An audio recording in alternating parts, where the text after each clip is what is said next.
Good afternoon, YouTube. It's Fruit Guru here, and I'm wishing you all a very, very happy Patch Day. Woo! Exciting.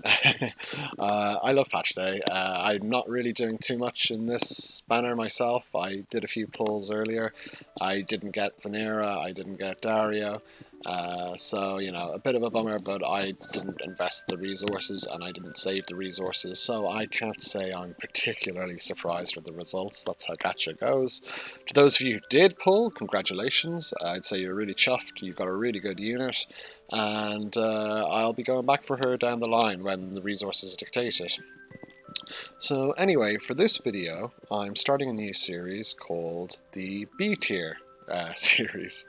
And the reason for this is I look at a lot of other War Divisions content creators on here, and we're not a huge community of players compared to other games, and there's a lot of people who kind of cover everything very quickly and very well as well.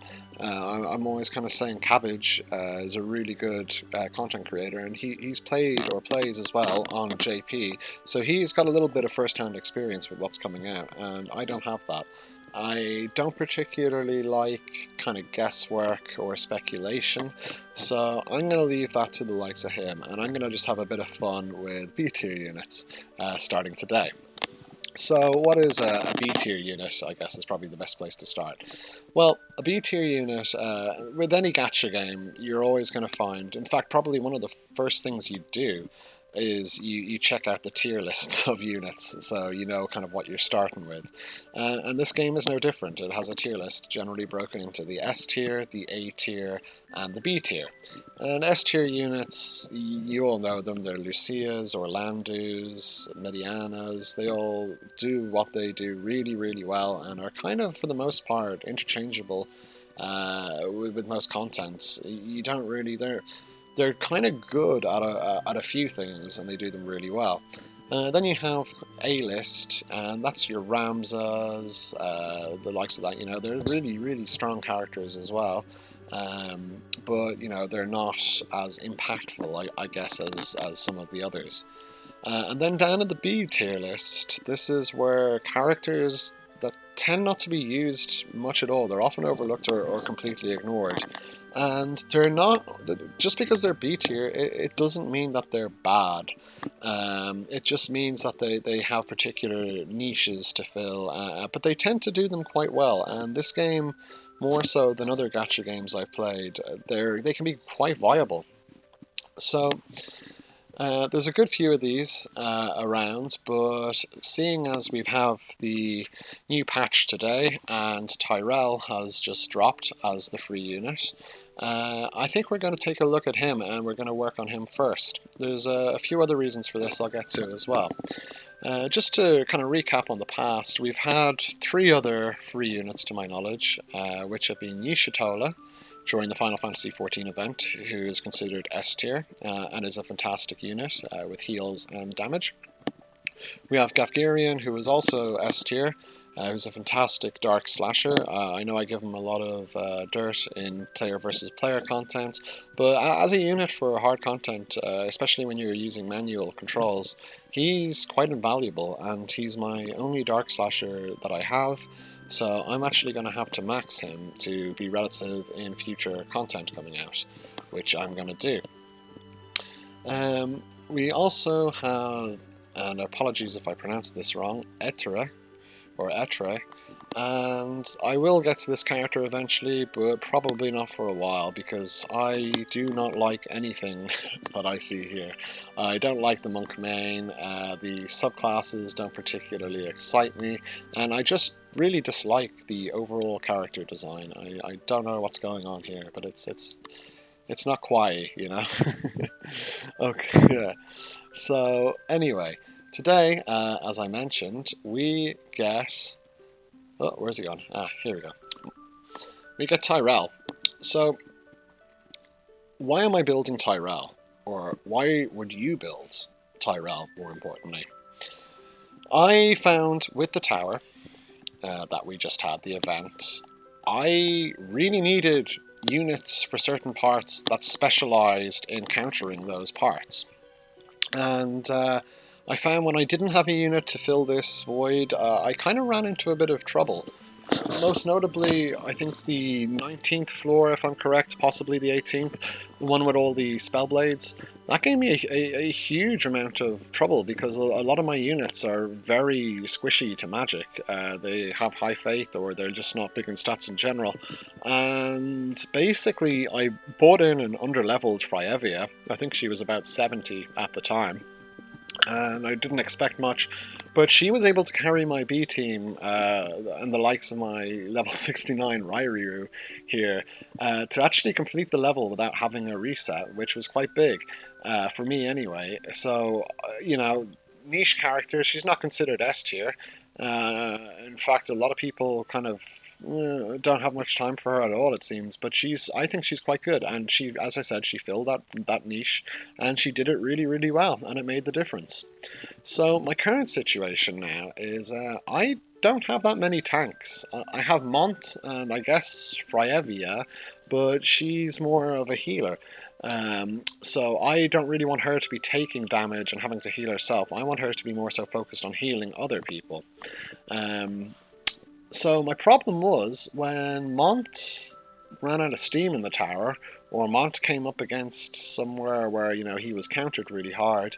I was kind of up the creek without a paddle, and I really found myself wanting a secondary tank, or not even a tank, but a frontline unit. If you look at my comp here, like these are all backline. I have Ramza, but he's not great always. Also another magic damage user, so if they're resistant, he's not going to be doing too much. And I just, all in all, I have an open slot here for something like this. So that's one of the things I'd consider first of all. Do I actually need this character? And whereas I don't need it right now, I do think I'm gonna have a need for him coming down the line. So with all that said and done, let's go into him. So right now I've started just bursting a few enhancement pots on him. I've got his limit break up to level 2 and I'm just farming. I'm just doing the missions to get the shards and seeing how many I'll need left over. And I reckon he's going to be pretty quick to max. I've awoken him a good bit as well. I'm going to farm these last shards. I wasn't thrilled about having to use my rainbow rocks, but for the sake of content, why not? Maybe if this is an absolute disaster, it'll save a handful of you from spending them, but I don't think it's going to be. If we go to his stat details, so right now these are obviously going to be a little bit low. But his attack type resistance, he's neutral to slashing, which is good. I mean, it's not great, but it's better than negative. We can build on that if we need to.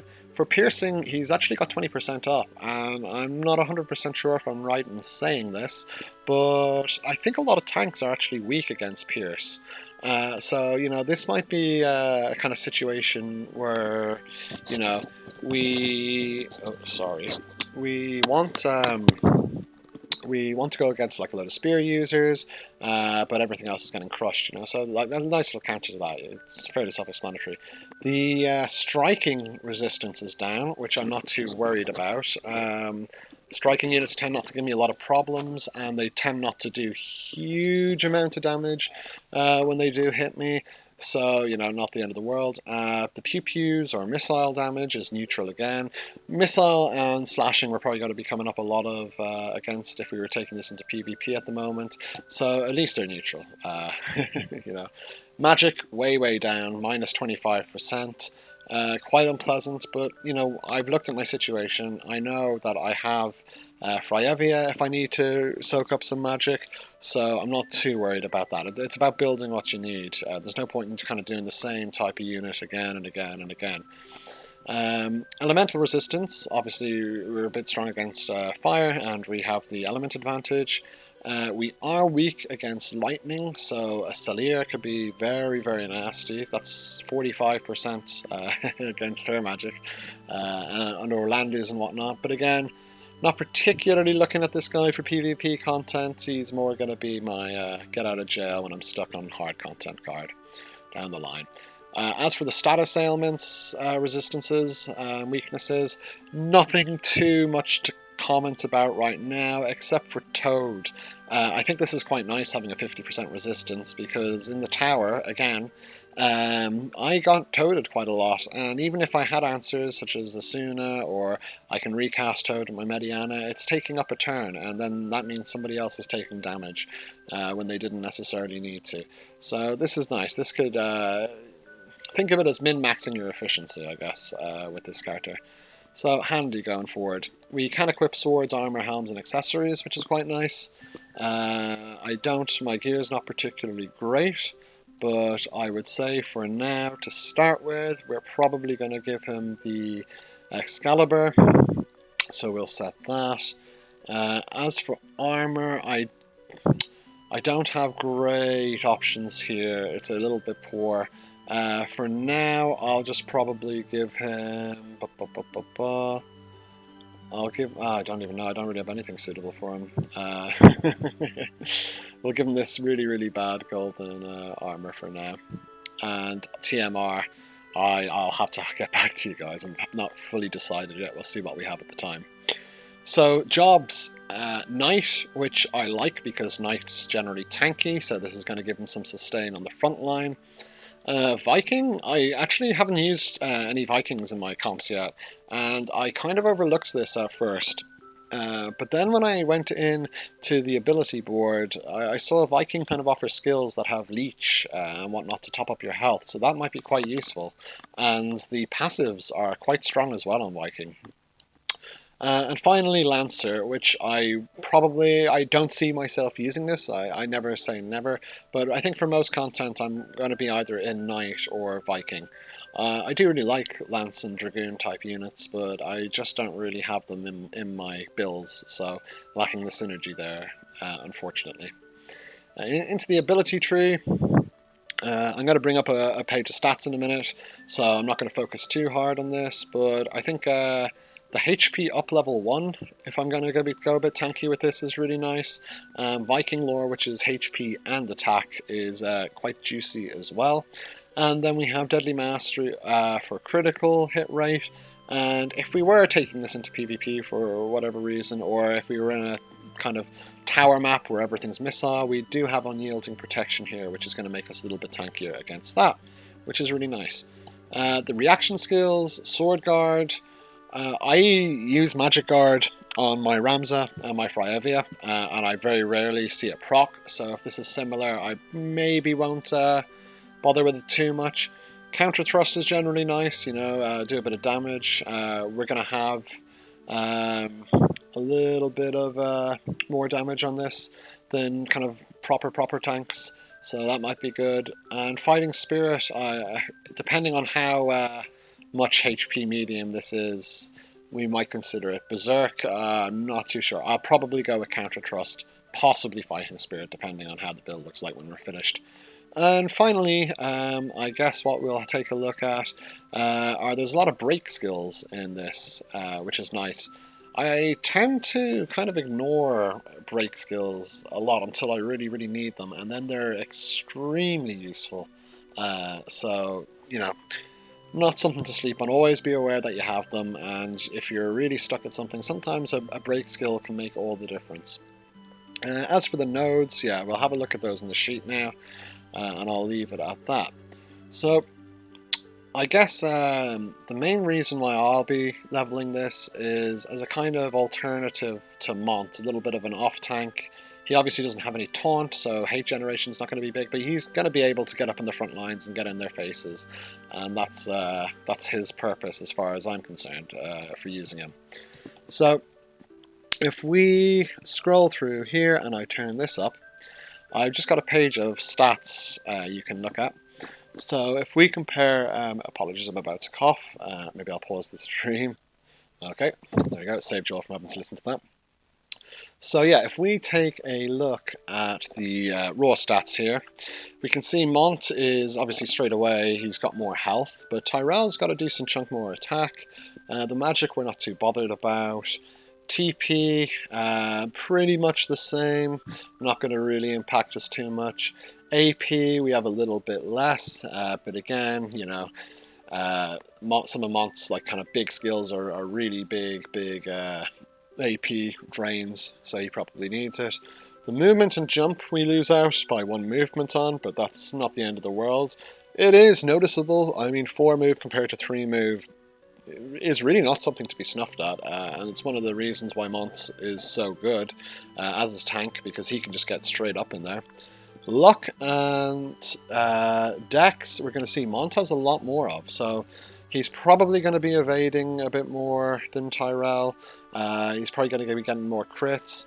It's kind of, I feel like this is kind of a low a stat. I could be wrong, but it seems compared to a lot of other units quite low, or at least units that I use. Taking a look at the ability board. Oh, finally, sorry. The speed. Tyrell is a little bit faster by a few points, and that's nice. I mean, Mont, you do notice he is slow, so a few points can make a big difference. Even 1 point, you know, can change the turn of a match every now and again. So Tyrell on the ability board, he manages to grab an extra 100 HP. Not as much as Mont, but you know, he'll be getting his tank up. He grabs a little bit more attack than Mont, which is good because we're going to be using him a little bit more offensively. He does get some spirit resist, which is nice. It's not going to be a game changer on him, but you know, it never hurts from like stray AoE or whatever. We do pick up a little bit more dex, we pick up a bit of luck, but not as much. Our critical rate stat we get, which is probably going to balance out our low luck a little bit. We get a nice chunk of defense, not as much again as Mont, but it's still there. And we get attack 20%, whereas Mont gets HP 15%. It might be worth noting that our master ability on Tyrell, let me just see if I can grab it up here. Possibly not, that probably just brings me into the quest, is it? But it was 20% more HP, which was really, really nice. And I think it came with some attack as well, which I must check. If you bear with me for 1 second, actually, maybe we can just go in. I know you can't see this, but I'd like to confirm. So yeah, if we go into Tyrell, and his master ability, yeah, HP plus 20 and slashing attack plus 10. So as far as master abilities go, for what I'm looking for here, that's actually quite enticing. I'm happy with that. So no complaints here, for once. Yeah. So water unit as well, don't have many of those, so that's also a nice kind of little help for me. And if I go back, what we're going to then focus on, I think off cam, is I'm going to try and level up these jobs as much as I can. I'm going to farm the shards for him and try and max Awaken and get some levels. We're going to have a look at him, so I think getting him around to level 70, then maybe 80, and then 99. We'll take a look kind of at these choke points. I know for the majority of you, you're going to be using this endgame at 99 if you are pouring in resources into it, but I'm also kind of aware that a lot of you aren't going to want to awaken this fully, or you're not going to, you know, maybe farm all the shards in time, and you still want a unit. So we'll see how he performs kind of at these little stop gaps or checkpoints, and hopefully he will be useful to us. So yeah, B tier unit. Let's actually see if B tier means unusable, like a lot of people presume, or let's see if he does have a niche and see how useful he is. This is going to be a slowish series. I mean, I should have him finished up within the month, but depending on how long it takes me to kind of raise him, these videos might be every few days, or they could be once a week, or, you know, as today is probably going to be 2 videos because I should reach the next checkpoint fairly fast. So yeah, stick with me if you're interested. We'll have a look at how it goes. We'll find his niche, and we'll then move on to the next B tier unit, which you can all vote for when we come to the end of this one. Okay, so thank you very much for watching. Hope you're kind of curious as to see how these units perform like I am. And until I talk to you again, take care. Bye-bye.